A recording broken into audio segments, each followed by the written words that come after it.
Dear viewers, welcome to my YouTube channel Mohan's multiverse. आज मैं आपको इंग्लिश ग्रामर का एक ही बेहद इंपॉर्टेंट टॉपिक बताने जा रहा हूं, जिसमें आज हम बताएंगे नॉन फाइनाइट्स। नॉन फाइनाइट्स होता क्या है, पहले हमें ये पता होना चाहिए। जैसे हमें पता है कोई भी सेंटेंस होता है उसमें जो वर्ब आती है अकॉर्डिंग टू सब्जेक्ट आती है। किसके अकॉर्डिंग आती है? सब्जेक्ट के अकॉर्डिंग। क्रिया जो होती है, वर्ब जो होती है, अकॉर्डिंग टू सब्जेक्ट आती है। जो वर्ब आएगी हमेशा किसके अकॉर्डिंग आती है?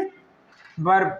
वर्ब जो आती है सब्जेक्ट के अकॉर्डिंग आती है हमेशा। क्रिया अगर सब्जेक्ट एक वचन होगा तो वर्ब भी एक वचन आएगी, अगर सब्जेक्ट बहुवचन होगा तो वर्ब भी बहुवचन आएगी। तो ये हमें पता है। लेकिन जब वर्ब का सब्जेक्ट के साथ कोई लेना देना नहीं होता है, जब वर्ब का सब्जेक्ट के साथ कोई लेना देना ना हो तो उसको हम कहते हैं नॉन फाइनाइट्स।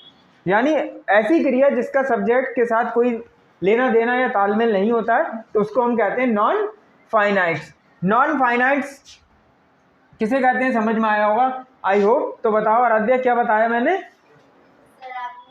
नॉन फाइनाइट्स क्या होते हैं? तो ध्यान से देखिए, सुनिए। जब क्रिया का सब्जेक्ट के साथ कोई लेना देना नहीं होता है, उससे वो स्वतंत्र होती है, तो वो कहलाती है, ऐसी वर्ब कहलाती है नॉन फाइनाइट्स। क्या कहलाती है? Non finites. हम इस तरह से समझ सकते हैं, वर्ब वर्ब के दो टाइप्स हो गए। एक हो गया फाइनाइट वर्ब। कौन सी वर्ब? फाइनाइट वर्ब, जो किसके अकॉर्डिंग आती है? वह वर्ब जो सब्जेक्ट के अनुसार आती है, जो सब्जेक्ट के अनुसार आती है। ही के संग ही जाता है, यू के संग आर आता है, तो वह वर्ब होती है जो सब्जेक्ट के अकॉर्डिंग आती है। नॉन फाइनाइट क्या होती है? सब्जेक्ट से कोई लेना देना नहीं होता। वह वर्ब जिसका सब्जेक्ट से कोई लेना देना नहीं होता, कोई लेना देना नहीं होता है, तो ये होती है हमारी नॉन फाइनाइट। तो हमने बताया होता क्या है, ये किस तरह की वर्ब होती है। अब हम देखेंगे इनके पार्ट्स, इनको अलग अलग देखेंगे कि इतने भागों में बांटा गया है नॉन फाइनाइट को। नॉन फाइनाइट वर्ब को हम मेनली तीन भागों में बांटा गया है, देख लेते हैं। नॉन फाइनाइट वर्ब तीन तरह की होती है। ये चीज़ बहुत काम की है जो बताने जा रहा हूँ। तीन तरह की होती है नॉन फाइनाइट वर्ब। एक होती है इन्फिनिटिव, एक होती है जीरेंड, और तीसरी होती है पार्टिसिपल। तीसरी कौन सी होती है? पार्टिसिपल। तीन होती हैं, इन्फिनिटिव, जीरेंड और पार्टिसिपल। ये तीन प्रकार होते हैं नॉन फाइनाइट के।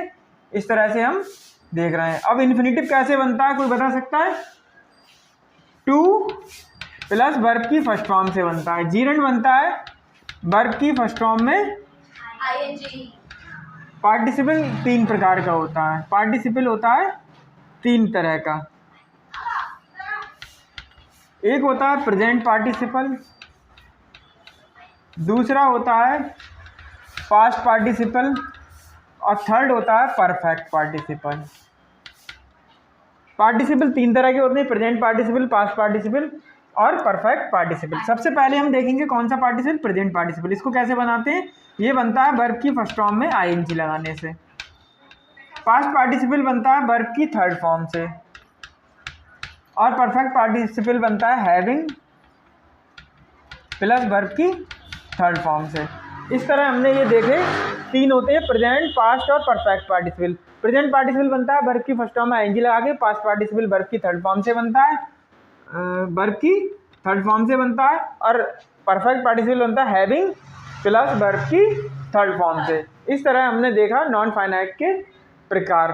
अब हम देखेंगे नॉन फाइनाइट को सेंटेंस में किस तरह से यूज किया जाता है। अब हम इनके सेंटेंस बनाना देखेंगे। सबसे पहले हम डालेंगे इन्फिनिटिव हेडिंग। बहुत आसान है, इसको समझना हर कोई समझ सकता है। सबसे पहले हम देखेंगे इन्फिनिटिव। इन्फिनिटिव ये भी वर्ब है, वर्ब होते हुए नाउन का भी काम करती है। ये क्या होती है? यह वर्ब होते हुए नाउन का भी काम करती है। होते हुए भी नाउन का भी काम करती है। कोई नाउन जो होता है सेंटेंस में कहाँ कहाँ आ सकता है? नाउन वाक्य में कहीं भी आ जाता है। सब्जेक्ट के स्थान पर भी नाउन आ जाता है, नाउन कहीं भी आ जाता है, सब्जेक्ट की जगह भी आ सकता है, वर्ब के बाद भी आ सकता है, ऑब्जेक्ट ऑफ ए वर्ब भी आ सकता है, प्रीपोजिशन के साथ भी। इस जैसे नाउन आता है वैसे ही ये इन्फिनेटिव होता है, सब्जेक्ट भी हो सकता है, ऑब्जेक्ट भी हो सकता है। अब इसको बनाते कैसे हैं वो देखते हैं। हाँ, इसमें एक बात और देख लीजिए, इसकी पहचान। तो हम इसको इन्फिनेटिव में भी देखेंगे। सबसे पहले नाउन इन्फिनेटिव। नाउन इन्फिनेटिव इसका भी प्रकार होता है, एक होता है नाउन इन्फिनेटिव, एक होता है जीरेंडियल इन्फिनेटिव। एक होता है नाउन इन्फिनेटिव, दूसरा होता है जीरेंडियल इन्फिनेटिव। तो पहला हम देख रहे हैं नाउन इन्फिनेटिव। नाउन इन्फिनेटिव इसकी पहचान क्या है? इसकी पहचान है ना या ने। हिंदी वाक्यों की क्रिया के अंत में आपको ना या ने मिलेगा। और बनाते कैसे हैं पहले ही बता चुका हूँ, टू प्लस वर्ब की फर्स्ट फॉर्म से बनता है। अब हम इसको सेंटेंस में देख लेते हैं।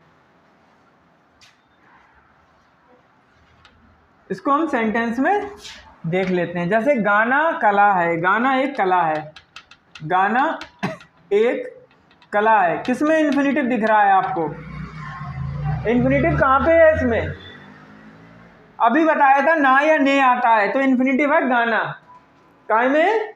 गाना। इतना आसान है, इसको कोई भी पहचान सकता है। अगर ये चीज़ तो ऐसी है, गाना ना आ रहा है, हिंदी में बता भी दी मैंने पहचान, ना या ने आता है। अगर इतना भी याद ना रहे तो फिर क्या फ़ायदा? ना या ने आता है। तो गाना, गाना एक कला है, तो गाना यानी सिंग। अब इसके बनाते कैसे हैं? टू प्लस वर्ब की first form. To sing is an art. To sing is an art. कितना भी वीक बच्चा हो वो भी ये बना लेगा, to sing is an art. बस थोड़ा सा ध्यान देने की जरूरत है, to sing is an art. और देख लेते हैं, झूठ बोलना पाप है। इसको इंग्लिश में बनाना है, झूठ बोलना पाप है। सबसे पहले क्या आएगा इसमें? इन्फिनेटिव किसमें है? बोलना। बोलना। बोलना। क्या आएगा? टू टेल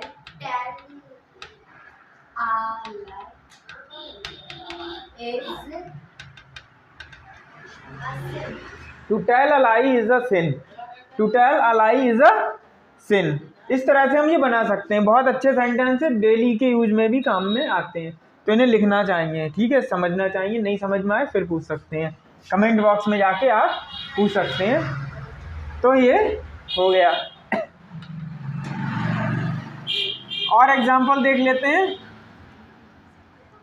अभी जो दोनों मैंने बताए थे सेंटेंस, जैसे पहला क्या था? To sing is an art, is an art. इसमें जो टू सिंग ये जो आया, ये क्या है? सेंटेंस का सब्जेक्ट है। क्या है ये? सब्जेक्ट प्रेडिकेट पढ़ते आ रहे हो, ये क्या है? सब्जेक्ट। अब ये जरूरी नहीं है सब्जेक्ट की ही जगह आए। और एग्जाम्पल देख लेते हैं इसके, और एग्जाम्पल देखते हैं।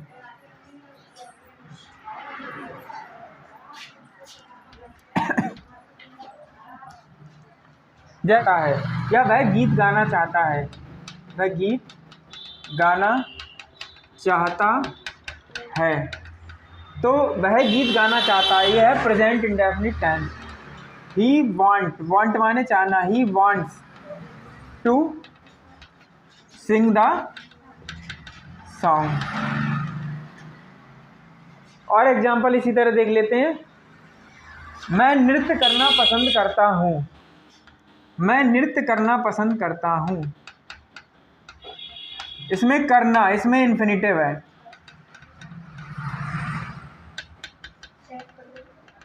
तो हम देखेंगे सब्जेक्ट क्या है? आई। पसंद करना यानी आई लाइक। नृत्य करना, इसमें हमारा इन्फिनेटिव है, इसमें ना आ रहा है। नृत्य करना, आई लाइक टू डांस। अब हमने जो सेंटेंस बनाए हैं, he wants to sing the song, इसमें ये सब्जेक्ट में के रूप में नहीं आया है, यहाँ ये ऑब्जेक्ट टू ए वर्ब आया है। यहाँ पर ये ऑब्जेक्ट की जगह आ रहा है, he wants to sing the song, यानी ये ऑब्जेक्ट टू ए वर्ब आया है। इससे पहले सब्जेक्ट टू ए वर्ब आया था, अब ये ऑब्जेक्ट टू ए वर्ब, इसमें भी ऑब्जेक्ट टू ए वर्ब आया है। वह जाना चाहती है, यानी अगर हम इंग्लिश में बोलें, वह जाना चाहती है, तो सी, ये प्रेजेंट इंडेफिनिट है। सी वॉन्ट्स टू गो, वह जाना चाहती है, सी वॉन्ट्स टू गो। इस तरह हमने देखा नाउन इन्फिनेटिव बन जाता है। हम इसके और एग्जांपल देख लेते हैं।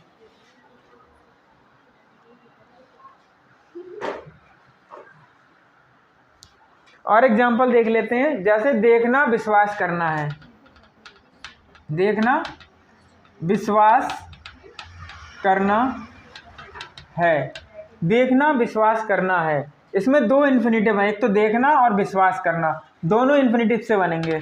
To see, to see, is to believe, यानी दो इन्फिनेटिव हैं। ये है complement to a verb, complement to a verb. अगर हम इसका कंप्लीमेंट होता है जो वाक्य के अर्थ को पूर्ण करते हैं, उसे कंप्लीमेंट कहते हैं। To see is to believe, यहाँ पर ये कंप्लीमेंट के रूप में बिलीव आया है। To see is to believe, देखना विश्वास करना है, to see is to believe. इस तरह हमने ये नाउन इन्फिनेटिव के कुछ सेंटेंस देखे। आई होप अच्छा लगा होगा, समझ में आया होगा। अगर अच्छा लगा हो तो प्लीज़ सब्सक्राइब माय चैनल अगर अभी तक नहीं किया है, और अच्छा लगा हो तो लाइक भी कर दीजिए, जिससे आने वाले चैनल जितने भी मेरे वीडियो उन्हें आप देख सकें। इससे पहले भी कई वीडियो मैं भेज चुका हूँ। अगर आपको ये अच्छा लगा हो तो please like and subscribe and share your friends. Thanks for watching.